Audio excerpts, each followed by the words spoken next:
Hi friends, இன்னைக்கு நம்ம என்ன சமைக்க போறோம்னு பார்க்கலாம். கார சேமியா வந்து எப்படி செய்யலாம் பார்க்கலாம். இந்த கார சேமியா வந்து எப்படி பண்ண போறோம்னா சிக்கன் போட்டு செய்ய போறோம். அதுக்கு தேவையான பொருட்கள் ஸ்கிரீன்ல கொடுத்துருக்கேன் பாருங்க. இந்த எடுத்து வச்சிருக்கேன். அதுக்கு கார சேமியா வந்து உங்களுக்கு வந்து 1 கிலோக்கு வந்து சும்மா 10 சேமியா எடுத்துக்கலாம்.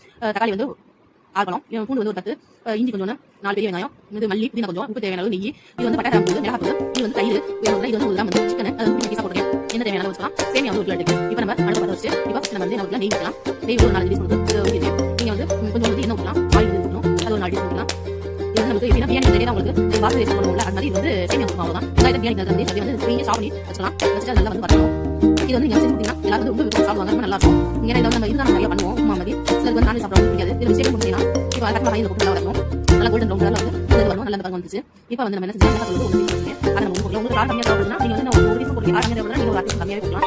கொத்தமல்லி வந்து இதெல்லாம் போடுங்க. அந்த மருந்து ஒரு டெக்னிக் அந்த மாதிரி போட்டு நல்லா வந்து வரணும். எண்ணெய் வந்து இது வரனால வந்து உங்களுக்கு நல்லாவே வந்து வரணும். எல்லாத்தையும் முழுசு முழுசா இருக்கும் அந்த கொத்தமல்லி எல்லாமே. அதனால வந்து எண்ணெய் போட்டு நல்லா வரணும். ஆனால் கை விட்டுறாம நல்லா வரணும். வந்து வரும்போது வாய்க்கு வராது. இப்போ வந்து என்ன செய்யணும், சிக்கன் போடலாம். அது வெறும் மஞ்சள் உப்பு மிளகாய் தூள் போட்டு பேக்கி வச்சுக்கேன். அப்படியே போடுவோம். போட்டு அது 2 நிமிஷம் சிக்கன் நிறைய சாப்பிடுது அப்படிங்கிற காய்கறி வாட்டி போடலாம். நான் வந்து 100 கிராம் போடுறேன். வந்து கொஞ்சம் கம்மியாக இருக்கும் வச்சுக்கோங்க. இப்போ வந்து தக்காளி போடலாம். போட்டு நல்லா வந்து தக்காளி வரணும். உப்பு வந்து தேவையான அளவு போடலாம். போட்டு நல்லா வந்து வரணும். தக்காளி வந்து நல்லா உங்களுக்கு வரணும். அதனால வந்து அந்த புளிலாம் நம்ம வந்து புளி ஊற்ற மாட்டேங்குது. நம்ம ஊற்றுவோம். அதனால உங்களுக்கு வந்து தேவைப்படும். நல்லா வந்து இது பண்ணிட்டு பார்த்தீங்கன்னா கொஞ்சம் நேரத்தில் ஒரு 5 நிமிஷம் இதே வந்து ஒரு 7 நிமிஷம் இப்போ நான் 1 கிலோ அளவு எடுத்துருக்கேன். இது வந்து இந்த அளவு வந்து ஒன்று 2 சொல்லுவாங்க. நம்ம வந்து இந்த அளவு தண்ணி எடுத்துருக்காங்க. அதே அளவு தண்ணிட்டேன் ஒரு இது அரைச்சா போதும். ரொம்ப வச்சாலும் ஒரு மாதிரி குடும்பம் வராது. கெட்டி ஆகும். நம்ம உப்பு வந்து உள்ள ஊற்றுறது. அதனால இஞ்சி வந்து தனியாக வச்சு அரைச்சி கொடுத்துருக்கேன். இஞ்சி எல்லாம் எண்ணெயிலே வளர்த்தீங்கன்னா நல்லா வந்து ஸ்பைஸ் ஆட வரும். இஞ்சி உங்களுக்கு பிடிச்சா நீங்க உப்பு போடலாம். அதே போட்டு நல்லா படகா நல்லா போட்டு இஞ்சி கொடுக்கணும். அடிப்படை முட்டை டிஃபன் வந்து கொஞ்சம் நேரம் செய்ய வைக்க உங்களுக்கு செய்யறதுக்கும் ஒரு ஈஸி ஆகும். இந்த 200 கிராம் கையை வந்து செய்யறேன்.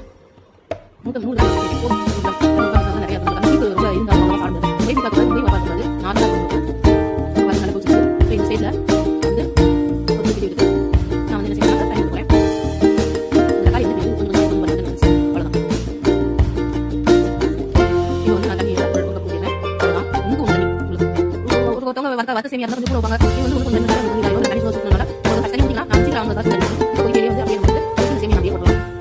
அவ்வளோதான். உங்களுக்கு இது வந்து வீடு ஸ்டைலில் கார சேமியா இதில் உப்பு பார்த்துங்க.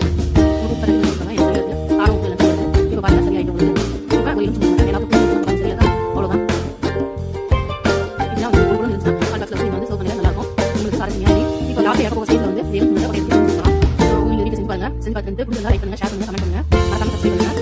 குழந்தைகளுக்கு இது வந்து நல்லா இருக்கும், டேஸ்டா இருக்கும். நிறைய பேருக்கு தெரியாம சமையல் கற்றுக்காதவங்களுக்காக தான் நான் போறேன். அதனால பிடிச்சா லைக் பண்ணுங்க, ஷேர் பண்ணுங்க, கமெண்ட் பண்ணுங்க, மறக்காம சப்ஸ்கிரைப் பண்ணுங்க. அவ்வளவுதான். தண்ணி போற வரைக்கும் நம்ம கொஞ்சம் அப்படியே இது பண்ணிட்டு அடுப்பு அமர்த்திடலாம். அவ்வளவுதான் ஃப்ரெண்ட்ஸ். தேங்க்யூ.